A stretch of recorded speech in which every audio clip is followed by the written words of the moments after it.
నిజానికి నిలువెత్తు నిదర్శనం, మేధాశక్తికి మరో రూపం, బహుభాషా ప్రజ్ఞులు. ఇలా చెప్పుకుంటూ పోతే ఆయనకి ఎన్నో పేర్లు ఉంటాయి. ఆయనే పాములపర్తి వెంకట నరసింహారావు గారు. ఇంకా మనకు తెలిసిన భాషలో చెప్పుకోవాలంటే పివి నరసింహారావు గారు. ఆయన గురించి ఎంతో గొప్పగా ఒక బుక్ రాశారు మన సీనియర్ జర్నలిస్ట్ చంద్రశేఖర్ గారు. ఆ బుక్ పేరేంటి అంటే 1000 పడగల మేధావి. సార్ నమస్కారం. నమస్కారం. అసలు 1000 పడగల మేధావి అని పేరు ఎలా పెట్టాలనిపించింది బుక్‌కి? ఈ 1000 పడగల మేధావి ఆ టైటిల్ అండి చాలామందికి నచ్చింది కూడా. నేను 1000 పడగల మేధావి అని ఎందుకు పెట్టానంటే, విశ్వనాథ సత్యనారాయణ గారి 1000 పడగలను పివి నరసింహారావు గారు హిందీలో సహస్రపన్‌గా ట్రాన్స్లేట్ చేశారు. ఓకే. ఆ దాంట్లో నుంచి విశ్వనాథ సత్యనారాయణ గారిది 1000 పడగలు అనే దాన్ని తీసుకొని, ఈ 1000 పడగలు అంటే అన్ని రంగాల్లో పివి నరసింహారావు గారికి సాహిత్యంలోను, రాజకీయంలోను ఆయనకు తెలియని విద్యంటూ లేదు. భాష కోవిదుడు, రాజకీయంగా రాజకీయ నీతులు, చాణక్యుడు అనే పేరుంది ఆయనకు, అపర చాణక్యుడు అనే పేరుంది. ఏ రంగంలో తీసుకున్న కంప్యూటర్ కూడా ఆయన 80 సంవత్సరాల వయసులో కంప్యూటర్ కూడా నేర్చుకొని చేశాడు. అంత బహుముఖ ప్రజ్ఞాశాలి అతను. దానివల్ల అతను ఇంత ఆ మేధావితనాన్ని జనానికి తెలియజేయాలనే ఉద్దేశంతో 1000 పడగల మేధావి అనే టైటిల్ నేనే పెట్టాను. ఈ టైటిల్ చాలామందికి నచ్చింది కూడా, మార్కెట్లోకి బాగా వెళ్ళింది. ఇది మన కేవి రమణాచారి గారు ఐఏఎస్ ఆఫీసర్ గారు ఉన్నారు కదండి, మన గవర్నమెంట్ అడ్వైజర్ కూడా చేశారు తెలంగాణ గవర్నమెంట్లో. ఐఏఎస్ ఆఫీసర్ గారు ఈ పుస్తకావిష్కరణకు పోయిన రోజు ఈ టైటిల్ బాగా నచ్చిందండి, ఎవరు పెట్టారని అడిగారండి. ఎవరు పెట్టారంటే ఆయన ఉద్దేశం ఏంటంటే ఎవరన్నా పెద్ద వాళ్ళు సూచించారేమో అని అనుకున్నాను. నేనే పెట్టాను సార్. చాలా బాగున్నాయని మెచ్చుకున్నారు కూడా టైటిల్. అది ఆయన పివి వ్యక్తిత్వము, ఆయనకున్న టాలెంట్ను ప్రతిబింబించే విధంగా ఈ టైటిల్ను 1000 పడగల మేధావి అని పెట్టడం. అయితే ఈ బుక్ గురించి స్పెషాలిటీ ఏంటి సార్? అంటే ఇందులో ఏమేమి ఉంటాయి అనేసి? అది బుక్లో స్పెషాలిటీ ఏంటంటే అండి, పివి నరసింహారావు గారు ఎక్కువగా ఆయన హయాంలో ఆర్థిక సంస్కరణలు అటు ఇటు జోలికి వెళ్ళకుండా ఒక మైనారిటీ ప్రభుత్వాన్ని 5 సంవత్సరాల పాటు ఏ విధంగా కొనసాగించాడు, ఆయనకి ఎలాంటి ఇబ్బందులు ఎదురైనాయి.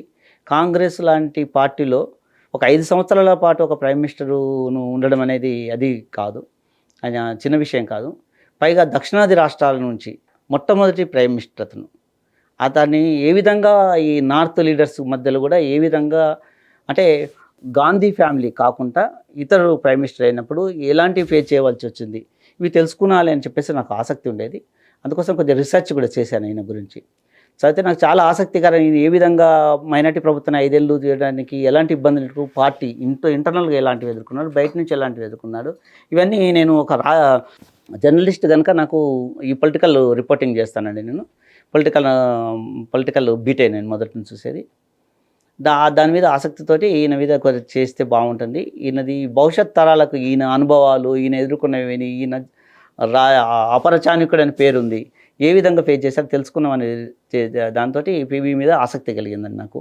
అది ఒక మన తెలుగువాడు గురించి రాయాలన్న ఆసక్తితోటి నేను ఈయన మీద రీసెర్చ్ చేయడం జరిగిందండి. అయితే ఆయనకి ఎంతో మంది అభిమానులు, ఆయన్ని ఆదర్శంగా తీసుకున్న వాళ్ళు కూడా చాలామంది ఉండుంటారు. మరి వారికి తెలియని విషయాలు లేవంటే కొన్ని విషయాలు ఉంటాయి. అదేంటి అంటే కాంగ్రెస్ పార్టీలో ఈయన ఉన్నప్పుడు కాంగ్రెస్ పార్టీకి అయినా, అందులో ఉన్న కొంతమంది సభ్యులకి అయినా, లేదు అంటే సోనియా గాంధీ గారికి అయినా ఏంటంటే కొంచెం ఇష్టం ఉండదు అని విన్నాము. అది ఎంతవరకు నిజమండి? అదేం కాదండి, అది బయట ప్రచారం అలా జరిగింది. కానీ యాక్చువల్గా సోనియా గాంధీ సమ్మతితోనే ఆయన ఒక ఏఐసిసి అధ్యక్షుడయ్యారు. ఫస్ట్ సోనియా గాంధీని మాత్రమే భారత కాంగ్రెస్ పార్టీ అధ్యక్షురాలిగా ఎన్నుకున్నారు. రాజీవ్ గాంధీ చనిపోయిన మరుక్షణమే ఆమెను సిడబ్ల్యూసి మీట్ అయ్యి ఆమెనే అధ్యక్షురాలిగా చేశారు. అయితే ఆమె ఆ టైంలో, ఆ విషాద సమయంలో, దుఃఖ సమయంలో, తన భర్తను కోల్పోయిన విషాద సమయంలో ఆమె రాజకీయాల పట్ల చాలా, ఎందుకంటే తన అత్త ఇందిరాగాంధీ కూడా ఈ విధంగా మరణానికి గురైంది, హత్యకు గురైంది. రాజీవ్ గాంధీ కూడా అలా అయ్యాడు. ఇది ఒక దశలో ఆమె ఈ రాజకీయాల పట్ల నిరాసక్తత, నిర్లిప్తత, అసలు ఇవన్నీ మనకు అవసరమా అనే దశలో ఆమె రిజెక్ట్ చేసింది అధ్యక్ష పదవిని. ఆ టైంలో కాంగ్రెస్లో సీనియర్గా ఉన్న పివి నరసింహారావు పేరును సూచించింది ఆమెనే. ఓకే. ఆమెనే. అయితే తర్వాత కాలక్రమేణా కొన్ని విషయాల్లో కాంగ్రెస్లో ఎలా వచ్చిందంటే సోనియా గాంధీకి పివి నరసింహ గారు అంటే ఇష్టం లేదు, అందుకే పొసుకుపోయేది కాదు ఆ రోజుల్లో, అందుకే ఆయన అంత్యక్రియలప్పుడు ఆమె రాలేదు ఇక్కడికి రాలేదు. హైదరాబాదు అలాగే ఇంకొకటి ఇలాంటివన్నీ. కూడా వచ్చింది సార్. ఉమ్. అదేంటి అంటే కాంగ్రెస్ పార్టీలో ఉంటూ కూడా బీజేపీ మనిషియేనా అనేసి ఒక ముద్ర వచ్చింది ఈయనకి. ఎందుకంటారు? బీజేపీ ముద్ర అని అని అంటారు. బీజేపీ మనిషి. బీజేపీ మనిషి అంటే అది కారణం ఏంటంటే ఈయన ప్రైమ్ మినిస్టర్గా ఉన్నప్పుడు రామ మందిరం అది అటాక్ జరిగి కరసేవకులు దాన్ని కూల్చేశారు. ఒక ప్రైమ్ మినిస్టర్గా ఉండి దాన్ని అడ్డుకోలేకపోయారు. ఈయన కూడా ఒక హిందుత్వవాదిగా అందుకోసమే సైలెంట్గా ఉండిపోయాడని చెప్పేసి దాని నుంచి అలా వచ్చేది. కానీ అప్పుడున్న పరిస్థితుల్లో పివి నరసింహారావు గారు దాంట్లో ప్రమేయం ఉంది అని మాత్రం నేను అనుకోవట్లేదు. దీన్ని తెలిసిన దాంట్లో కొంత రాశారు, కొన్ని రకరకాల ఒక పివి అంటే గిట్టని వాళ్ళు నార్త్ ఉండే ఈ చరిత్రకారులు కానీ రైటర్స్ కానీ ఒక జర్నలిస్ట్ కానీ పివి నరసింహారావు గారిని అంటే పడని వాళ్ళంతా ఒక పొలిటికల్ వాళ్ళు, ఆయన వ్యతిరేకులు, రాజకీయంగా వ్యతిరేకులు, ఆయన మీద నెపంతో ఆయన ఎదుర్కోలేని వాళ్ళు ఈ విధంగా ఆయన మీద నెపం నెట్టి ఈయనను బదనాం చేయడానికి ప్రయత్నం చేశారు. కానీ డెప్త్గా వెళ్తే పివి నరసింహారావు గారి దీంట్లో అదేం లేదండి. ఆయన హిందుత్వవాది అంటే హిందువే, ఆయన కాదని అంటున్నారు. కానీ ఎవరైనా ఉంటారు, ఆయన మీద కొద్ది ప్రభావము దేశ సమైక్యత, దేశ సమగ్రత ఇలాంటి ప్రభావం చూపి, ఎందుకంటే ఆయన నాగపూర్ యూనివర్సిటీలో ఆయన ఎల్ఎల్బి చేశారండి. నాగపూర్ అనేది ఆర్ఎస్ఎస్కు హెడ్ క్వార్టర్. అక్కడ ఈ ప్రభావం ఎక్కువ ఉండేది, ఈ దేశభక్తి. ఇక్కడ మన దగ్గర కన్నా అక్కడ దేశభక్తి నార్త్లో వాళ్ళు ఫ్రీడమ్లో చాలా ఎక్కువగా పాల్గొన్నారు. ఆ ప్రభావం చదువుకున్న రోజుల్లో ఆయన మీద ఉంది. దేశ సమగ్రత, ఎందుకంటే స్వాతంత్ర సమర యోధుడు ఆయన. తెలంగాణ సాయుధ పోరాటంలో కూడా అతను అజ్ఞాతంలో ఉండి చేసినవాడు, స్వాతంత్రం కోసం అంత పోరాడిన వ్యక్తి అతను ఎప్పుడు ఒక మతము అది ఇది అని ఆలోచన, దేశం సమగ్రత గురించి ఆలోచన చేశాడు. అలాగే ఆయనకి 15 భాషలు వచ్చు. అన్ని భాషలు ఆయన ఎందుకు నేర్చుకోవాల్సి వచ్చింది? దీనికి ఒక విధంగా చెప్పాలంటే అతను ఇక్కడ జన్మత ఇక్కడ తెలుగువాడు కనుక తెలుగు భాష వచ్చండి, తెలుగు భాష వచ్చు. ఆయన ఇక్కడ కాకుండా నాగపూర్ మహారాష్ట్రలో చదువుకుంటూ, అంటే ఆ రోజుల్లో వందే మాతరం ఉద్యమం దాంట్లో ఇక్కడ విద్యార్థులు ఆలపిస్తే ఇక్కడ వీళ్ళని సస్పెండ్ చేసి ఇక్కడ ఏ విద్యాలయంలో వీళ్ళు చేర్చుకోవద్దని చెప్పేసి బహిష్కరించారు నిజాం ప్రభుత్వం ఆ రోజుల్లో. చేస్తే ఆ రోజుల్లో ఇక్కడ చదువుకోవడానికి అవకాశం లేక ఇక్కడ నాగపూర్ వెళ్ళిపోయాడండి. నాగపూర్లో ఉన్నప్పుడు మరాఠీ నేర్చుకున్నాడు. ఇక్కడ తెలుగు వచ్చు.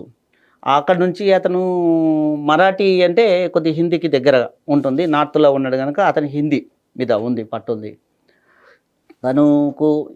హిందీ తర్వాత చిన్నప్పుడే సంస్కృతం మీద మంచి పట్టు ఉంది ఆయనకు. తెలుగు వచ్చు, సంస్కృతం వచ్చు. ఇక్కడ ఉన్నప్పుడే మహారాష్ట్రకి వెళ్ళినప్పుడు మరాఠీ వచ్చు, అక్కడ ఉన్నప్పుడు హిందీ నేర్చుకున్నాడు. తర్వాత ఇలాంటి ఆయనకు చాలా ఆసక్తిగా ఢిల్లీలో ఉన్నప్పుడు హిందీ మీద మంచి పట్టు సంపాదించాడు. హిందీలో ట్రాన్స్లేట్ చేశారు 1000 పడగల మీద. అంటే ఎంత పట్టుంటే చేస్తారు హిందీలో, ఇది తెలుగు నుంచి హిందీలోకి ట్రాన్స్లేట్ చేయాలంట. భాష మీద అంత పట్టుంది.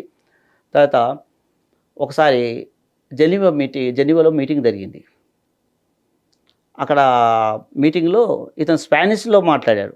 అవును, ఈయనకి స్పానిష్ కూడా వచ్చు. అలీనా దేశాల సమావేశం జెనీవాలో జరిగింది.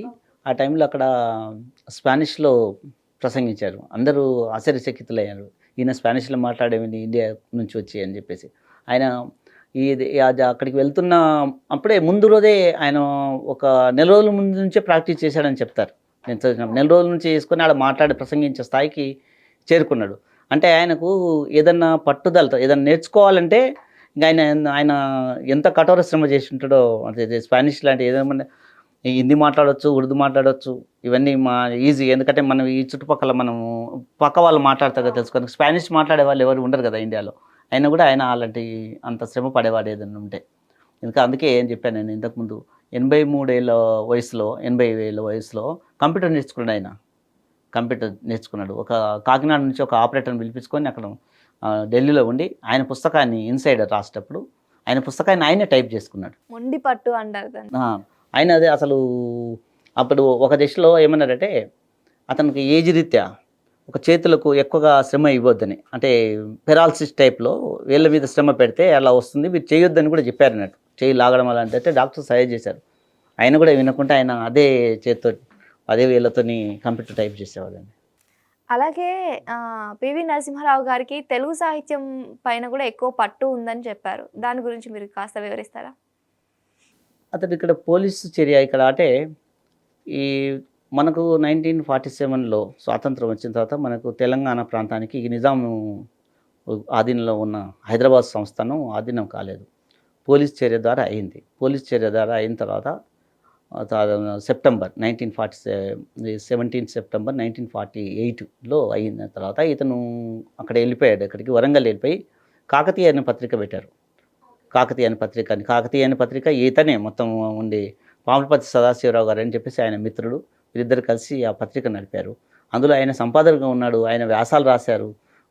ఆయన రకరకాలమైన పేర్లతో రాశారు. పివి నరసింహ గారి పేరుతో కాకుండా వాళ్ళ కూతుళ్ళ పేర్లతోని వేరే వేరే పేర్లు పెట్టుకొని కూడా చాలా రాశారు.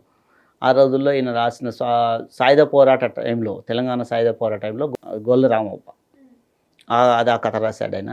అందులో ఈ రజాకర్ల సేనలు తరుముకుంటూ వస్తే ఒక తెలంగాణ సాయుధ పోరాటంలో పాల్గొన్న ఒక యువకుడు వెళ్ళి ఒక ఇంట్లో తలదాచుకున్నప్పుడు వాళ్ళు ఏ విధంగా కాపాడుకున్నారు ఆయన అతని వాళ్ళు రజాకర్లకు సేనలకు పట్టించకుండా అనేది గొల్లరామప్ప కథ అది.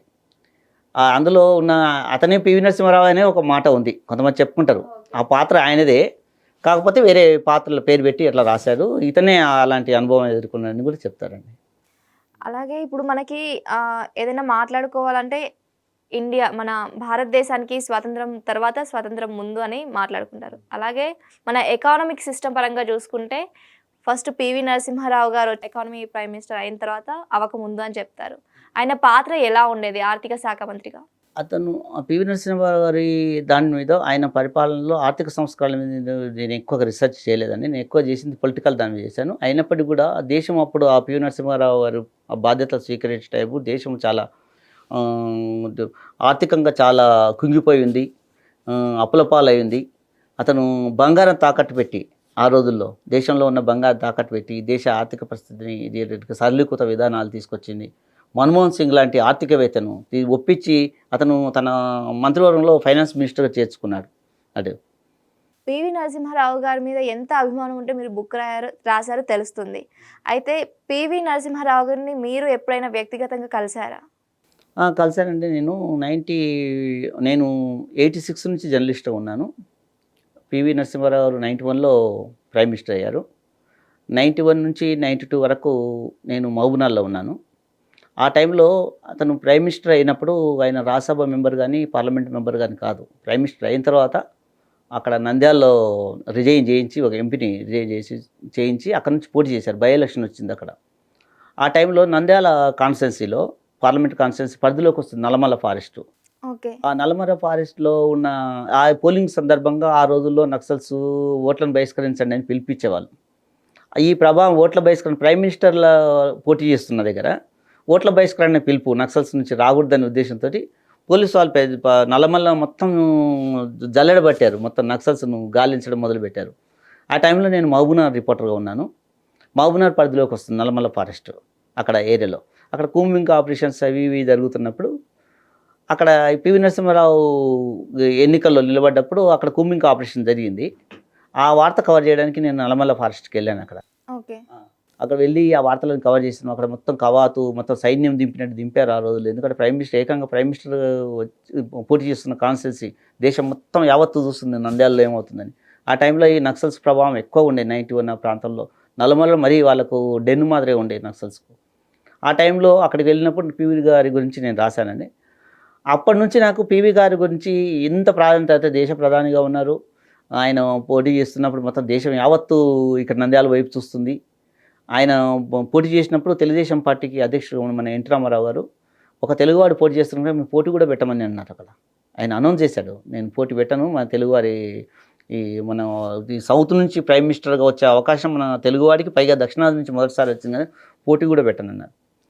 అలాంటి ఇది ఇంత పెద్ద వాళ్ళు కూడా పివి నరసింహారావు గారిని ఈ విధంగా కీర్తిస్తున్నారు కదా, ఇంత చేస్తున్నారు, అభిమానిస్తున్నారు కదా, ఆయన గురించి మనం కూడా తెలుసుకోవాలన్న ఆసక్తి నాకు అక్కడి నుంచే బయలుదేరింది. తర్వాత నేను 93లో రాజమండ్రికి బదిలీ వెళ్ళాను. ఆంధ్రభూమి అక్కడ బ్యూరో చీఫ్గా వెళ్ళాను 93 నుంచి 96 వరకు.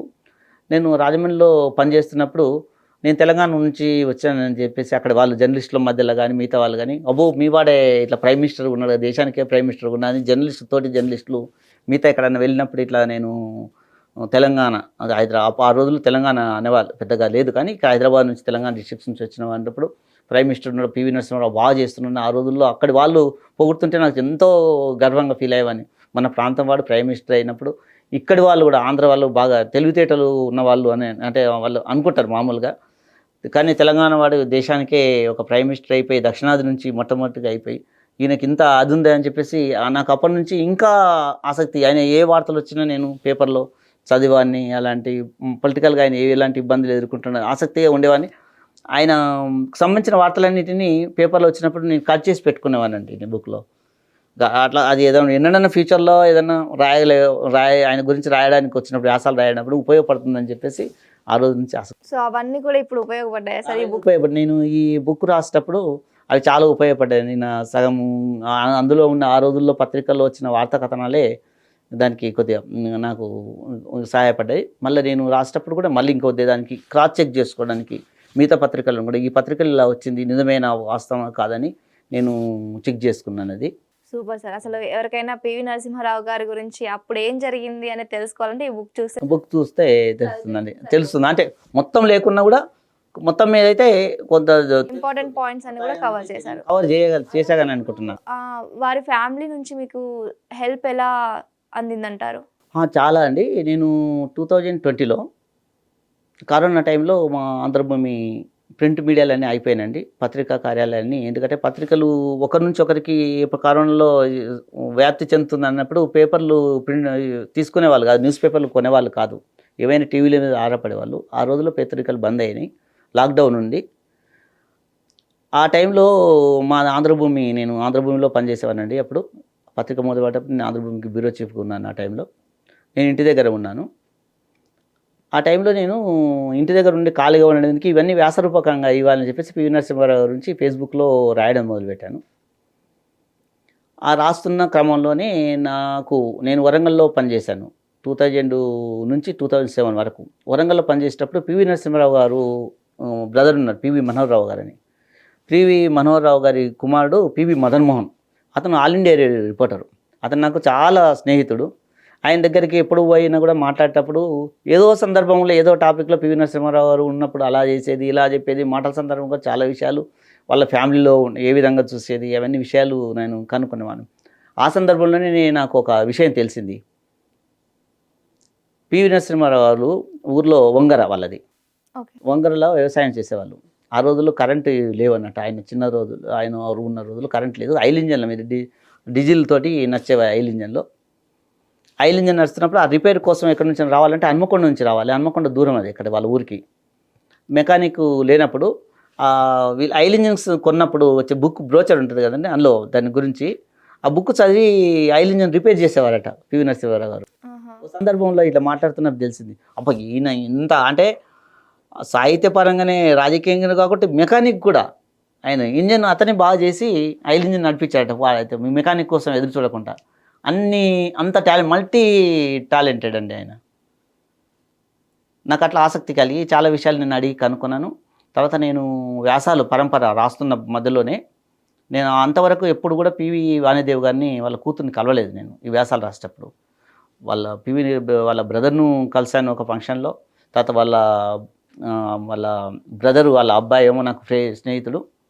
నీ వ్యాసాల క్రమం రాస్తున్నప్పుడు ఈ ఫేస్బుక్లో చూసి వాణిదేవి గారే 7-8 వ్యాసాలు వచ్చిన తర్వాత మదన్ మోహన్ ద్వారా నెంబర్ తీసుకొని ఒకసారి కాంటాక్ట్ చేసి, మదన్ మోహన్ అక్కడ వెళ్ళినప్పుడు నాకు ఫోన్ చేయించాడు. మా అక్కయ్య గారు మాట్లాడాను నేను అన్నప్పుడు ఆమె అన్నది, చంద్రశేఖర్ మదన్ మోహన్కు నీ ఫ్రెండ్ అంట కదా, నాకు చెప్పారు మీరు రాసిన వ్యాసాలు చాలా నచ్చాయి, పివి గారి గురించి ఎంతోమంది రాశారు, కానీ మీరు చాలా అసలు వేరే వాళ్ళు రాస్తున్నాము చెప్పినట్టుగా ఉంటుంది, మీరు ఆ దృశ్యాన్ని ఆ రోజుల్లో జరిగేదాన్ని మీరు పాఠకుని అక్కడికి తీసుకెళ్ళి చూపించినట్టు ఉంటుంది, కళ్ళకు కట్టినట్టుగా ఆమె రాశారు. ఎక్కడ ఏదైనా చెప్పాలనుకుంటే ఢిల్లీలో ఏం జరిగిందన్నప్పుడు ఢిల్లీకి ఆ పాఠకుని తీసుకెళ్ళి చూపించినట్టుగా మీద ఉంటుంది. ఒక థర్డ్ పర్సన్ రాసినట్టు కాకుండా అక్కడ ఉండేవాళ్ళు ప్రత్యక్షంగా చూసినట్టుగా ఒక చిత్రీకరణ ఉండేది, దృశ్యాన్ని మీరు ఆవిష్కరించేవాళ్ళు. నాకు బాగా నచ్చింది ఇది, మీ దగ్గర ఎన్ని ఉన్నాయో రాయండి, మీరు రాసినాక నేనే పుస్తకం ఇస్తున్నాయి అని చెప్పేసి ఆమెనే చెప్పింది నాకు పివి వాణిదేవ్ గారు. తర్వాత ఈ పుస్తకాన్ని కూడా పబ్లిషర్ ఆమెనే, 1000 పడుగుల మేధావికి పబ్లిషర్ పివి నరసింహారావు గారి కూతురే. సార్ అయితే నేను వెళ్ళి అడిగి పబ్లిష్ చేయించుకున్నది కాదు, ఆమె సొంతంగా ముందుకొచ్చి మా నాన్నగారి గురించి మీరు ఇంకా రాయండి, నేను పబ్లిష్ చేస్తా ఆ పుస్తకాలు అని చెప్పేసి ఆమె పబ్లిష్ చేసింది. ఇందులో ఉంటుంది సురభి పబ్లికేషన్స్. సురభి అంటే వాణిదేవి గారి భర్త సురభి దయాకర్రావు గారు అని ఉండేది. ఆ పేరుతోని సురభి పబ్లికేషన్స్ మీద పివి గారి పుస్తకాలు చాలా వచ్చినాయి. ఇది కూడా సురభి పబ్లికేషన్ ద్వారానే బయటకు వచ్చింది. ఓకే. ఇప్పుడు పివి నరసింహారావు గారు ప్రధానమంత్రిగా ఉన్నప్పుడు ఆయన ఎలాంటి సవాళ్ళను ఎదుర్కొన్నారు? నేను అనుకుంటా బహుశా ఏ రాజకీయ నాయకుడికి ఎదురు కానీ ఎన్ని సవాళ్ళు పివి నరసింహ గారు ఫేస్ చేశారండి. యాక్చువల్గా 1991లో ఎలక్షన్స్లో రాజీవ్ గాంధీ సారథ్యంలో కాంగ్రెస్ పార్టీ ఉంది. పివి నరసింహారావు గారు ఏమో ఇందిరాగాంధీ మంత్రివర్గంలో చేశారని ఉన్నాడు, ఇందిరాగాంధీ ఫ్యామిలీకి దగ్గర. కానీ ఏజ్ ఎక్కువైపోయింది. రాజీవ్ గాంధీ యూత్ను మొత్తం యూత్ని ఎంకరేజ్ చేస్తారు. ఆయన తన ఫ్రెండ్ సర్కిల్ వాళ్ళని రాజకీయాల్లోకి తీసుకొచ్చి ఈ వరల్డ్ వాళ్ళని అందరినీ పంపించేసేయాలనే దాంతో రాజీవ్ గాంధీ ఉన్నాడు.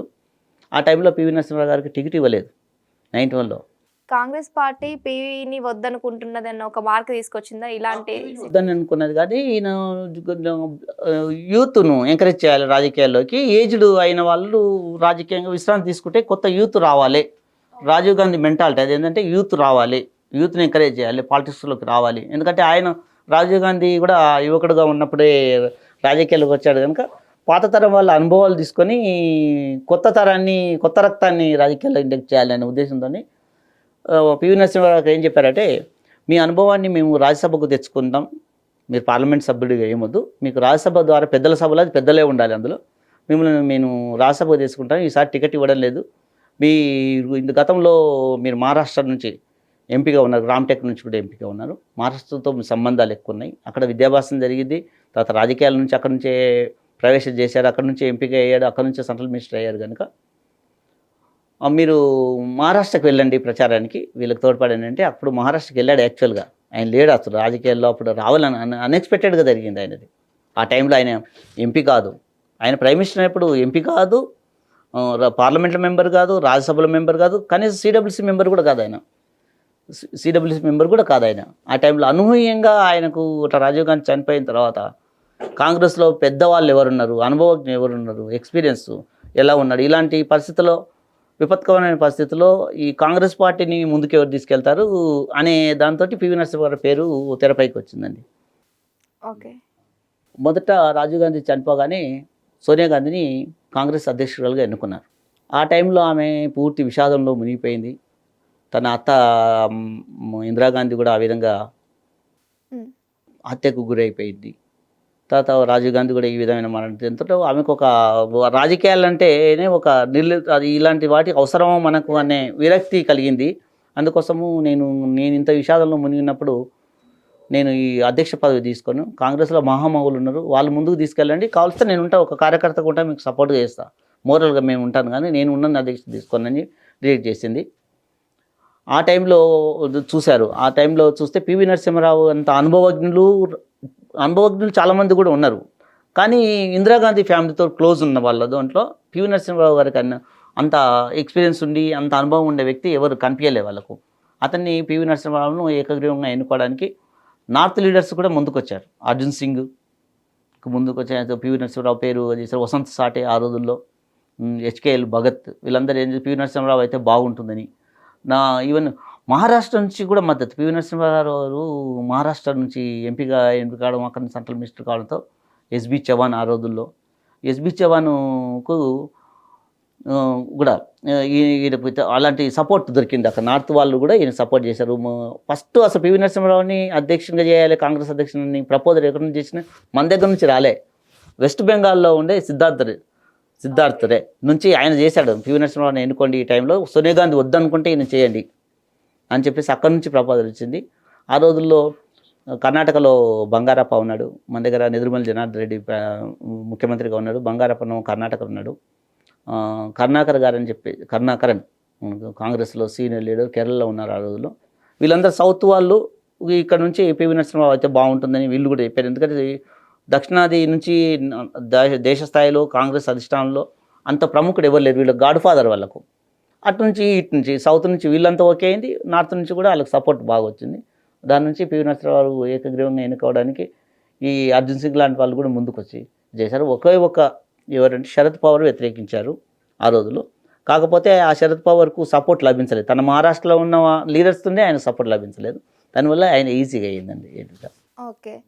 అయితే పివి నరసింహారావు గారు ప్రధానమంత్రిగా ఉన్నప్పుడు తన ఆత్మకథ రాసుకున్నారు అనేసి విన్నాం. అది నిజమే అంటారా? నిజమేనండి. ఆయన ఇన్సైడర్ అని రాసుకున్నాడు, పబ్లిష్ కూడా అయింది. ఇన్సైడ్ 2 కూడా రాశాడు ఇంకొకటి. అయితే ఆయన చనిపోయిన తర్వాత ఇన్సైడర్ 2ను వాళ్ళ ఫ్యామిలీ మెంబర్స్ తన పుస్తకం వేయాలని తీశారు కూడా. అది ఆయన రాసుకున్న, ఆయన స్వయంగా రాసుకున్నాడు. దీనికన్నా ముందు ఒకసారి చెప్పాలంటే అతను 1000 పడగల మీద అవి పుస్తకం రాసేటప్పుడు ఇంత బిజీగా ఉండి ముఖ్యమంత్రిగా ఉండి ఏ విధంగా రాశారని చెప్పేసి చాలామంది అనుకుంటారు. ఇంత బిజీ లైఫ్లో ఉండే రాజకీయాల్లో ఇంత బిజీగా ఉండి ఒక ముఖ్యమంత్రి పోస్ట్లో ఉన్న వాళ్ళు కూడా ఏ విధంగా చేస్తారని చెప్పి చాలామంది ఆసక్తిగా నేను ఈ వ్యాసాలు రాస్తున్నప్పుడు అడిగారు. అయితే నేను పివి వాణిదేవి గారిని ఇంటర్వ్యూ చేసినప్పుడు నేను కూడా ఇదే క్వశ్చన్ అడిగాను, ఎట్లా రాశారమ్మా ఇంత బిజీ అంటే, ప్రతి శనివారం ఈవినింగ్ యాదగిరిగుట్టకు వెళ్ళిపోయేవాడట. శనివారం ఈవినింగ్ వెళ్ళిపోయి యాదగిరిగుట్టలో ఉండి శనివారం నైట్ అంతా ఉండి ఆదివారం కూడా ఉండి సోమవారం మార్నింగ్ వచ్చేవారు. యాదగిరిగుట్టలో వెళ్తే ఏం చేశారంటే, ఆయన దేవుని దర్శనం కోసం వెళ్ళింది కాదు, ఈ పుస్తకాన్ని ట్రాన్స్లేట్ అక్కడ చేశారట. అక్కడ గది ఇచ్చే ఎప్పుడు పర్మనెంట్గా ఒక గది ఉండేదట అక్కడ గెస్ట్ హౌస్లో యాదగిరిగుట్టలో, అక్కడ ట్రాన్స్లేట్ చేశారు. అప్పటి నుంచి ఆయన సాహిత్యం మీద అంటే అప్పటికే కాదు, కాకతీయ పత్రిక నడిపిండంటేనే అప్పటి నుంచి ఆయనకు రాయడము అనేది ఒక అది ఉంది, ఆయనకు మంచి పట్టు ఉంది అందులో. పైగా మళ్ళీ ఇది ట్రాన్స్లేట్ చేశారు. దాని నుంచి అతను ఆత్మకథగా రాసుకోవాలి అని చెప్పి ఇన్సైడర్ రాశారు. అది ఆయన బతుకున్న రోజుల్లోనే, ఆయన ఉన్నప్పుడే తెలుగులో వచ్చింది, ఆంధ్రప్రభలో సీరియల్గా వచ్చింది, అది వచ్చింది. ఇన్సైడ్ 2 మాత్రం తర్వాత ఆయన తదనంతరం చనిపోయిన తర్వాత వీళ్ళు తీసుకొచ్చారండి. పివి నరసింహారావు గారు ప్రధానమంత్రి నుంచి ఆయన దిగిపోగానే, ఆ పదవి నుంచి పక్కకు తొలగగానే ఆయన మీద అనేక కేసులు నమోదయ్యాయి. ఎందుకంటారు అసలు? అది అంటే కావాలని చేసినవా, కుట్ర అంటారా? ఆ కేసులు అనేది ఈ ఆ రోజుల్లో ఆయన మైనార్టీ ప్రభుత్వాన్ని నుంచి విశ్వాస పరీక్ష నుంచి తగ్గించుకోవడానికి ఈ ఎంపీలను కొన్నాడని ఇలాంటివన్నీ ఆరోపణలు వచ్చినాయి ఆ రోజుల్లో. జార్ఖండ్ ముడుపులు అని ఇట్లా కేసు ఉంటుంది, ఈ కేసులు జేఎంఎం ముడుపుల కేసు అని ఇలాంటి కేసులనే ఆయన మీద వచ్చినాయి ఆ రోజుల్లో.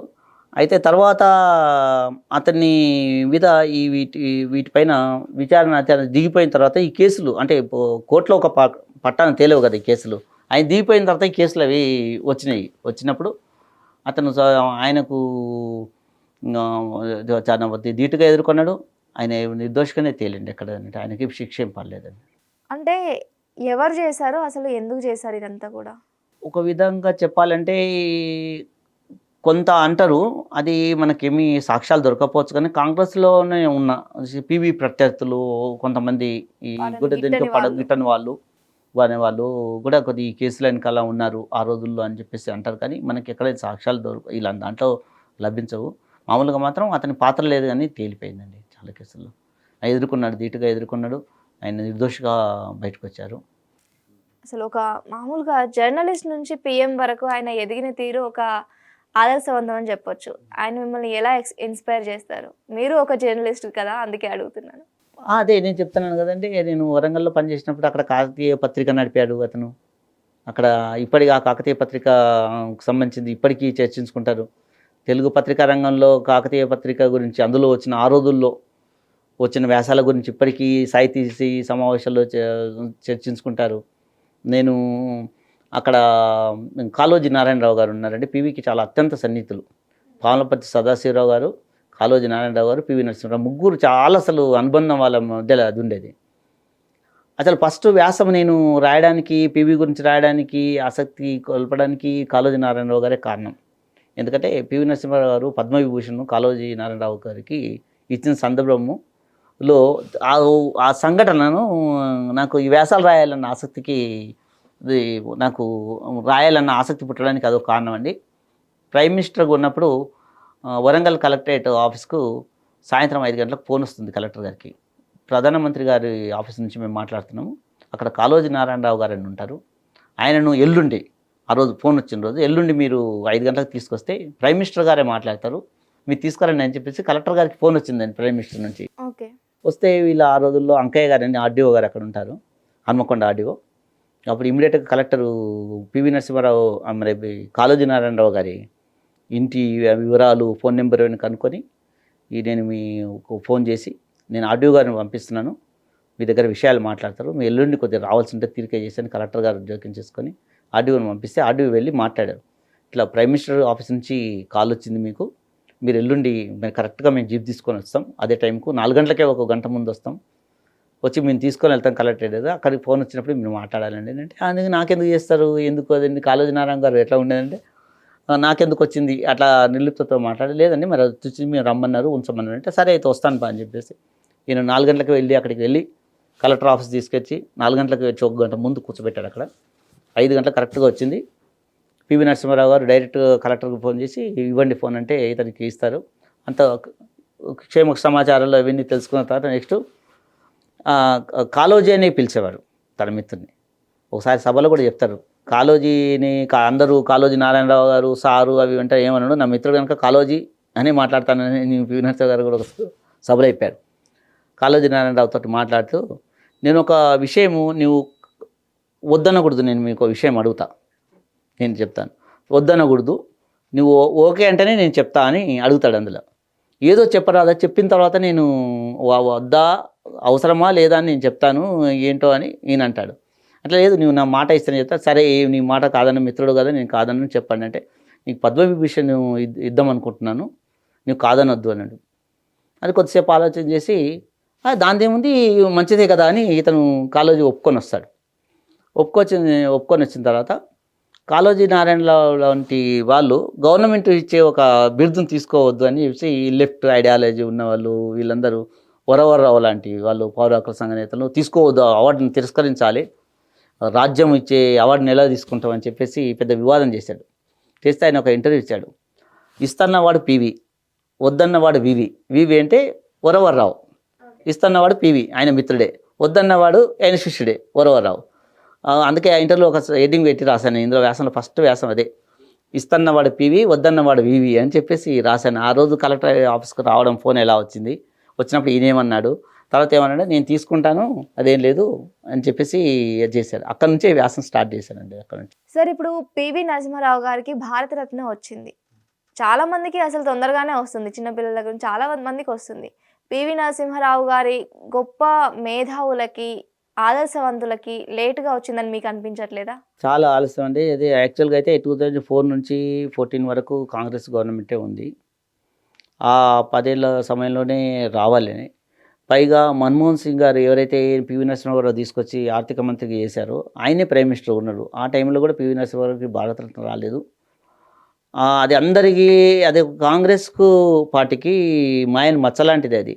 ఎందుకంటే ప్రైమ్ మినిస్టర్ పివి నరసింహారావు లాంటి వ్యక్తి ప్రపంచవ్యాప్తంగా మంచి మన్ననలు పొందిన మంచి పరిపాలకునిగా, మంచి మేధావిగా, ఈ తర్వాత దేశాన్ని ఒక ఆర్థిక ఒక గాడిలో పెట్టిన వ్యక్తిగా, ప్రజల మనిషిగా కింది నుంచి డౌన్ అంటే కింది నుంచి వెళ్ళిన ఒక గ్రామ స్థాయి నుంచి వెళ్ళి దేశంలో అత్యున్నత పదవికి ఎదిగిన అతనికి ఉన్న టాలెంట్ను, అతనికి ఉన్న రాజనీతిజ్ఞత, ఇలా ఇంత టాలెంట్ ఉన్న వాళ్ళు కాంగ్రెస్లో మనకు కనిపించరండి. అలాంటి వ్యక్తికి భారతరత్న ఇవ్వకుండా ఆలస్యం చేయడం మాత్రం కాంగ్రెస్ తప్పిదమే. అవకాశాన్ని వాళ్ళు ఇవ్వకపోవడంలో ఇప్పుడు మోడీ ప్రభుత్వం భారతీయ జనతా పార్టీకి ఆ క్రెడిట్ వాళ్ళకే దక్కిందండి. అంటే ఇంకొకటి కూడా ఏంటి అంటే బీజేపీ వాళ్ళు కూడా ఇది ఏదో మనసులో పెట్టుకొని ఇచ్చారు అంటే దీనివల్ల వీళ్ళకి ఏమైనా ఉపయోగం జరుగుతుందా భారతరత్న ఇవ్వడం వల్ల? అది అందరు ఏమంటున్నారంటే భారతీయ జనతా పార్టీ సౌత్లో లేదు, బలంగా లేదు, సౌత్లో నుంచి రాజకీయంగా లబ్ధి పొందడానికే ఇక్కడ పివి నరసింహారావుకి భారతరత్న ఇచ్చిందని వాళ్ళు చెప్పుకుంటున్నారు రాజకీయంగా. అయితే భారతరత్న ఇవ్వగానే బీజేపీకి అందరూ ఓటేస్తారండి కాదు, బీజేపీ తీసుకున్న నిర్ణయాన్ని అందరూ హర్షిస్తారు. ఎందుకంటే ఆ రోజుల్లో దక్కంది పివి నరసింహారావుకి ఆలస్యంగానైనా మోడీ ప్రభుత్వం గుర్తించి భారతరత్న ఇచ్చింది. ఇంత వ్యక్తికి ఎప్పుడో దక్కాలి. భారతరత్న అనేది ఆలస్యమైంది. భారతరత్న ఇప్పటి వరకు వచ్చిన వాళ్ళతో పోలిస్తే పివికి ఉన్న అర్హతలు తక్కువేం కాదు, వాళ్ళకన్నా ఎక్కువనే కానీ తక్కువ కాదు ఇతనికి. కానీ ఆలస్యమైంది, జాప్యం జరిగింది.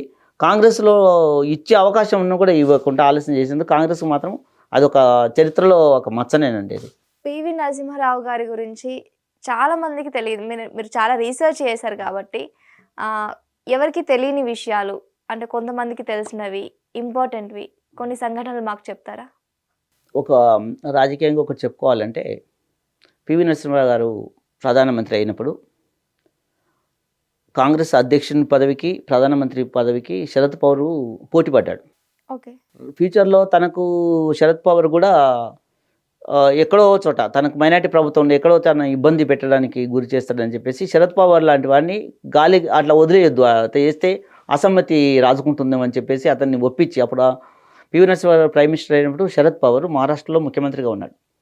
అతన్ని పిలిపించుకొని నువ్వు నా మంత్రివర్గం చేరాలని చెప్పేసి అతన్ని రక్షణ శాఖ మంత్రి తీసుకొచ్చాడు ఓకే. ఢిల్లీకి. తీసుకొచ్చి రక్షణ శాఖ మంత్రి చేస్తున్నప్పుడు చిన్నగా అతని ఈ పీవీ అంటే పడని వాళ్ళు మాధవరాజ్ సింధియా, అర్జున్ సింగ్, ఈ శరద్ పవార్ వీళ్ళందరూ ఒక టీమ్‌గా అయిపోయి ఒక జట్టు కట్టి లోపల ఇంటర్నల్‌గా గోతులు తవ్వడం ప్రారంభించారు పివి నరసింహారావు గారికి. ఓకే. ఆయనకుంది ఏ విధంగా శరద్ పవార్ నేను ఇక్కడికి వస్తే నా కళ్ళ ముందు ఉంటాడు కనుక వీళ్ళని అసమ్మతి చర్యలు ఏం చేయడం అనే ఉద్దేశంతో తీసుకొస్తే ఇతనికి వచ్చి జాతీయ స్థాయిలోనే ఢిల్లీలో అడ్డబెట్టేసి వీళ్ళు నాయకులంతా కలిసి ఏదో గూడుపుటాన్ని చేస్తున్నారని చెప్పేసి అనుమానం వచ్చింది పివి గారికి. ఆ టైంలో ఏం చేశారంటే శరద్ పవార్ను ఒప్పించి కేంద్ర మంత్రిగా తీసుకున్నప్పుడు శరద్ పవార్ తన శిష్యుడు తన అనుచరుడు సుధాకర్ నాయక్ అనే వ్యక్తిని మహారాష్ట్రలో సీఎంగా చేశాడు. పివి చాలా ఎంత రాజ అంటే చాణక్యుడని అతని అందుకే అంటాడు. సుధాకర్ నాయక్ను దగ్గర చేసుకున్నాడు పివి. శరద్ పవార్కు సంబంధించిన యాక్టివిటీని బాగా బలహీనపరిచాడు అక్కడ. శరద్ పవార్కు సంబంధించిన మనుషులందరినీ మంత్రివర్గం నుంచి తీసేశాడు సుధాకర్ నాయక్. శరద్ పవార్కు ఇంకా మండుతా ఉంది అక్కడ ఈ పివి గారి అండ చూసుకొని నా మనసులను రాజకీయంగా చేస్తున్నానని చెప్పేసి. అతను ఎప్పుడు వీళ్ళకి సంబంధించిన ఈ యాక్టివిటీ గురించి శరద్ పవార్ మహారాష్ట్ర వాడు. తర్వాత అక్కడ ఉన్న సీఎం ఈయన ఎక్కడెక్కడ వెళ్తున్నాడు ఏంటి ఈయన ఎవరిని కలుస్తున్నాడు అవన్నీ ఎప్పటికప్పుడు సుధాకర్ నాయక్ ద్వారా పివి గారికి ఎప్పటికప్పుడు సమాచారం అందేది, ఉప్పందించేవాడు. దీన్ని వచ్చి ఏ విధంగానైనా ఈ శరద్ పవార్ యాక్టివిటీ చూస్తే ఏ విధంగా పంపాలి అని చెప్పేసి మనసులో ఉంది పివి నరసింహారావు గారికి. ఆ టైంలో ఏమైందంటే అక్కడ మహారాష్ట్రలో దాడి జరిగిందండి. ఉగ్రవాదులు చర్య జరిగింది. అశోక హోటల్ మీద జరిగింది కదా, అక్కడ పెద్ద ఎత్తున జరిగింది. వాళ్ళు వచ్చి పెద్ద ఎత్తున గొడవ అయింది. కాల్పులు జరిగినాయి ముంబైలో. అప్పుడు జరిపి హోటల్లో ఉన్న వాళ్ళందరినీ పౌరులను చంపేసిన పెద్ద ఇన్సిడెంట్ అది. బొంబాయి అల్లర్లు అంటారు దాన్ని. ఆ టైంలో సుధాకర్ నాయక్ను దింపేయాలి. ఎందుకంటే పివి నరసింహారావు క్లోజ్ అయ్యాడు కనుక అతన్ని సీఎం పోస్ట్ నుంచి పీకేసి ఇంకొక అతన్ని ఎవరైనా పెట్టుకోనాలి అని చెప్పేసి శరద్ పవార్ ప్లాన్ చేసి పివి నరసింహారావు గారి మీద ప్రెషర్ తెచ్చారు. ఇంత పెద్ద గొడవ కనుక ముఖ్యమంత్రిని కొనసాగించొద్దు అనేది వాదన బాగా వచ్చింది. సుధాకర్ నాయక్ను తొలగించాలంటే పివి నరసింహారావు గారికి ఇష్టం లేదు. ఎందుకంటే తన దగ్గర అయ్యాడు, శరద్ పవార్కు వ్యతిరేకంగా తనకు దగ్గర అయ్యాడు. శరద్ పవార్ నుంచి రాజకీయంగా అతని నుంచి ఒత్తిడి పెరుగుతుంది. ఆ టైంలో ఏం చేయాలంటే వేరే వ్యక్తిని వేయాలనుకుంటే పివి నరసింహారావు ఆలోచన చేశారు. జాతీయ స్థాయిలో ఉండి శరద్ పవార్ తన గోతి దోవుతున్నాడు వెనకాల ఉండి అతన్నే మళ్ళీ ముఖ్యమంత్రికి పంపించేశాడు. అక్కడ మహారాష్ట్రకే పరిమితంగా నీవు జాతీయ స్థాయిలో తీసుకొస్తే నాకే గోతులు దోవుతున్నావు అని చెప్పేసి అతను అసలు ఊహించలేదు శరద్ పవార్. ఇంకొకరిని సుధాకర్ నాయక్ ప్లేస్లో ఇంకెవరన్నా వేస్తామని అనుకుంటే అతని పెట్టిన ప్రయోగాన్ని అతని ద్వారానే తిప్పికొట్టాడు. ఇంత రాజనీతికంతో ఉంటుంది. శరద్ పవార్ ఊహించింటే అసలు సుధాకర్ నాయక్ తొలగించాలనే ప్రతిపాదన తెచ్చేవాడు కదా, తను మళ్ళీ రిటర్న్ పంపిస్తాడంటే. అప్పుడు ఏమీ అనలేని పరిస్థితి. ప్రైమ్ మినిస్టర్గా అప్పటికే బలపడి ఉన్నాడు. ఇంకా అక్కడి నుంచి అట్లా బ్రేక్ వేసుకుంటూ వచ్చాడు. తర్వాత కడపలో ఒకసారి మన రాష్ట్రానికి వచ్చే వరకు వైఎస్ రాజశేఖర రెడ్డి అప్పుడు సిఎల్పి నేతగా ఉన్నాడు. అతను ముఖ్యమంత్రి పదవిపైన అధ్యక్షుడు కూడా చేశాడు. ప్రదేశ్ కాంగ్రెస్ పిసిసి అధ్యక్షుడు చేశాడు. ముఖ్యమంత్రి పదవి మీద బోల్డ్ ఆశలు పెట్టుకున్నాడు. కానీ అతనికి పివి నరసింహారావు హయాంలో అవకాశం దొరకలే. నెదురుమల్లి జనార్దన్ రెడ్డికి అవకాశం ఇచ్చారు. తర్వాత కోట్ల విజయభాస్కర్ రెడ్డి చేశారు. పివి నరసింహారావు కడపలో ఒక ప్రోగ్రాం జరిగింది. పివి నరసింహారావు వచ్చారు, కోట్ల విజయభాస్కర్ రెడ్డి వచ్చినప్పుడు వైఎస్ రాజశేఖర రెడ్డి మనుషులు కోట్ల విజయభాస్కర్ రెడ్డి మీద కోపంతో నాకు ఆయన అనుచరులు అంటే పివి డైరెక్ట్గా వైఎస్ రాజశేఖర రెడ్డి ఏమని చెప్పి లేకుంటాడు, అలాంటి పని నేను చేసి లేకుంటాడు, చెప్పులు ఇస్తారు ఆ సభ మీదకి. అక్కడ ప్రైమ్ మినిస్టర్ కూడా ఉన్నాడు ఆ టైంలో.